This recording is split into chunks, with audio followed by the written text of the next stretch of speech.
Right, okay, so here we're going to do is talk about the exhaust system. Here's the old one. It's the old box. It's only got a single output on the back, but as you can see, it's had its day. And obviously you go around here, and this is the catalytic converter, and then obviously it will then clip onto the turbo. So what we're going to do is, the C5 Caravan had a nice exhaust, which is this one here.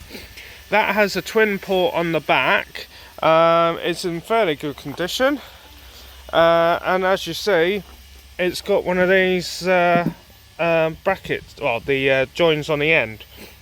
So what I'm hoping to do is cut it about here and weld this flange in place, so when this goes back on the car, that exhaust will then obviously, connect back up with the cat.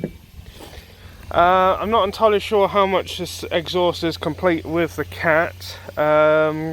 It's something I'm going to do some research on, but what I'm going to do is measure from this bracket here all the way to roughly about this line here, and then do the same on the other side from there to, say, like here, whatever it comes out of. I'm going to just cut it just slightly over one to allow this flange to be welded in place. Now this hole here is a lot wider than this exhaust pipe, so what I'm going to have to do is, once I've cut it, I then cut another, just like a shim off the pipe, and then that will act as a sleeve, so we then put it over the top, which then allows that to go on place. So if you understand that, brilliant. If you don't worry, stay tuned, and hopefully we can go from there, really. It's the same principle as what I did with my last exhaust pipe. Obviously I had to cut it in half, so I cut it in half, put in a sleeve in, and then welded it right round. It's the same principle, it's just we're going to add this to it. So yeah, let's crack on.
Okay, so I've just removed the old section that's gone in for scrap, so now we're just left with this cat.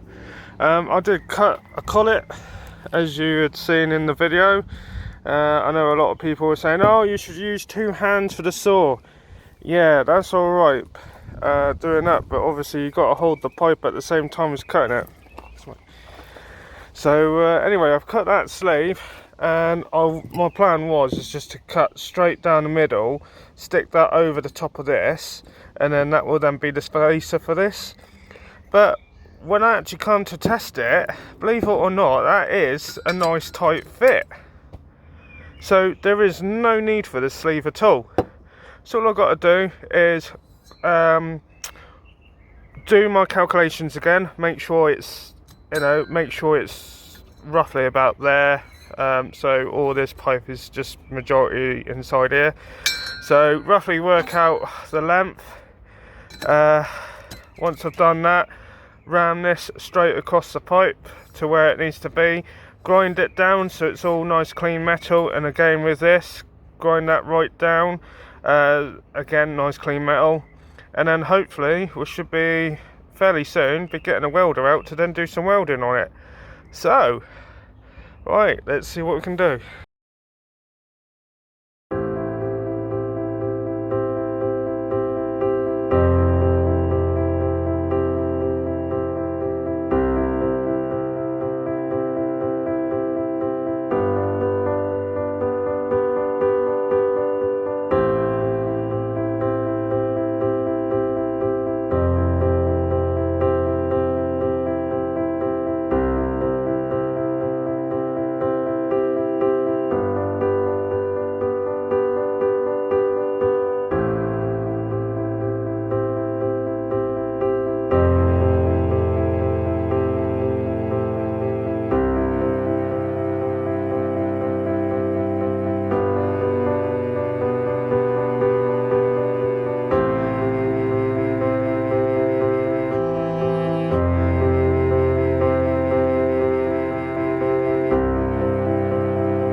Hi all. Right, we had a few issues with the last video. When I come to edit, not entirely sure what had happened, but I seem to have lost some video footage regards to the exhaust.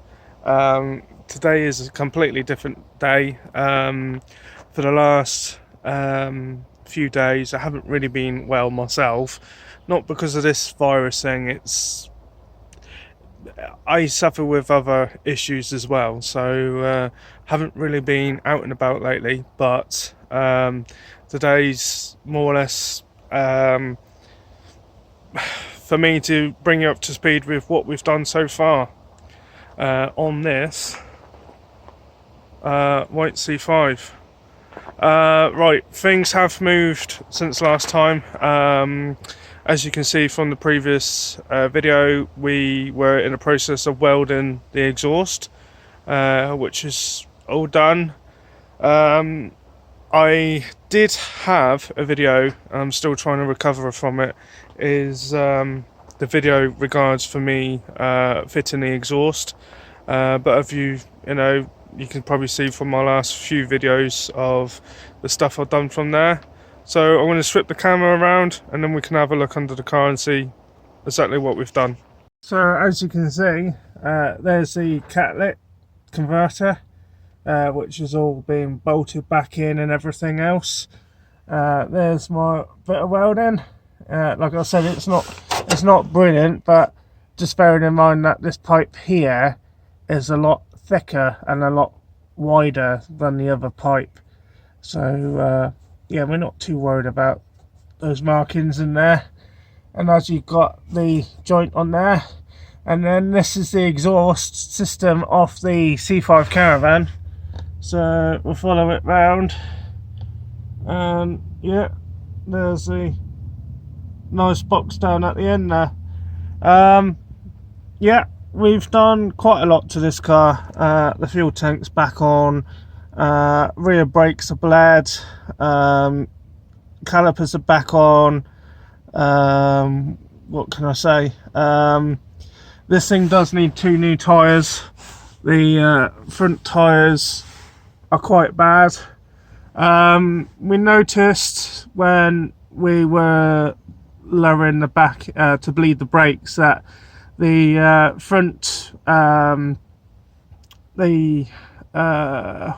the front calipers were playing up a little bit, so We took the calipers off and realised that that the handbrake was seized, so we ended up replacing the handbrake cable, and that includes the sleeves as well, and fitted new brake pads on the front.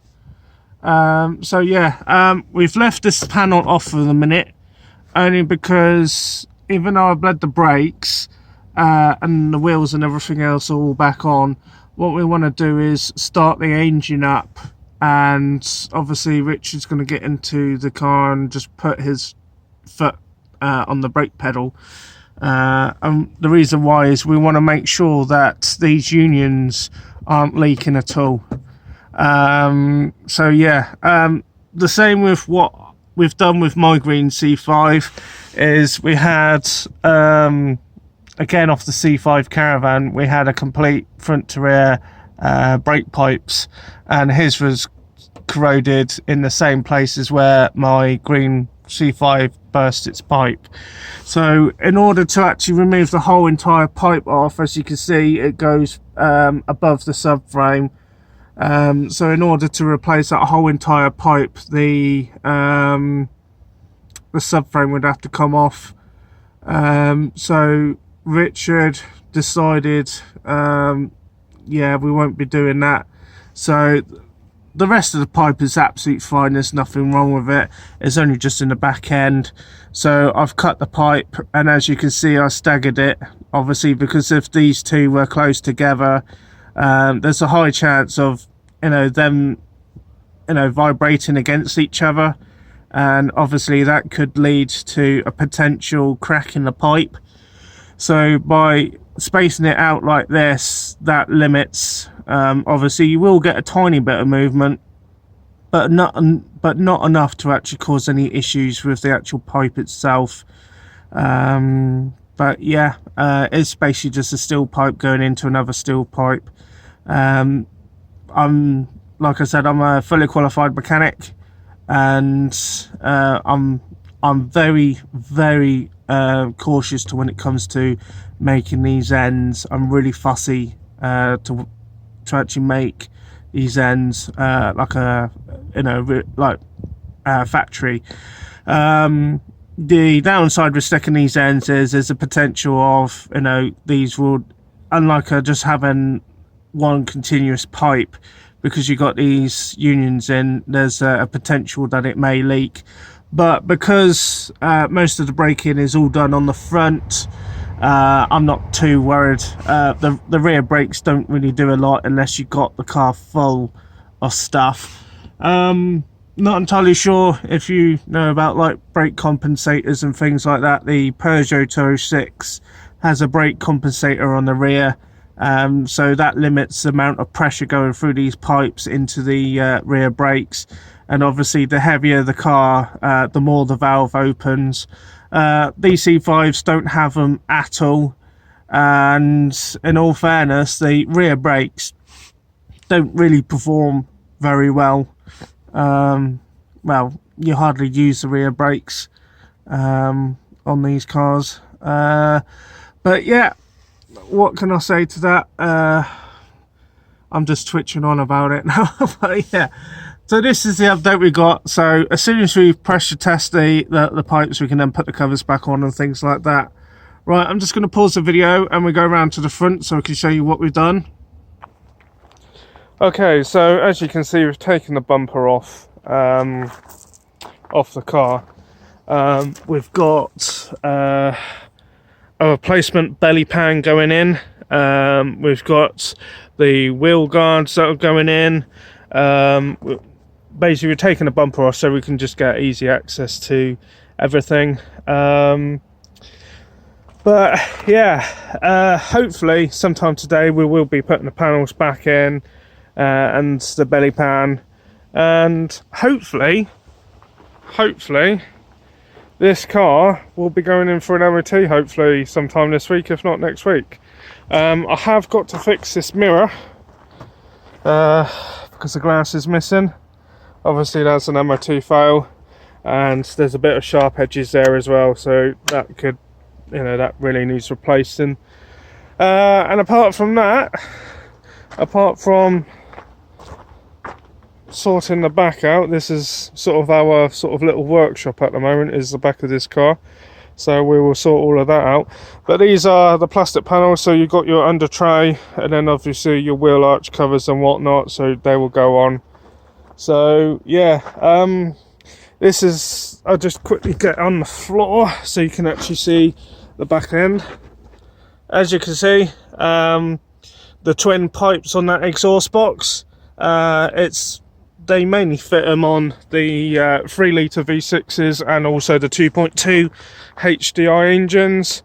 We've got one of these exhausts kicking about, so it's just, you know, it'd be stupid for us not to fit it. Regards to engine performance and everything else, it's not going to do any difference whatsoever, even though it's fitted to a 2 litre turbo diesel. So yeah, what can I say?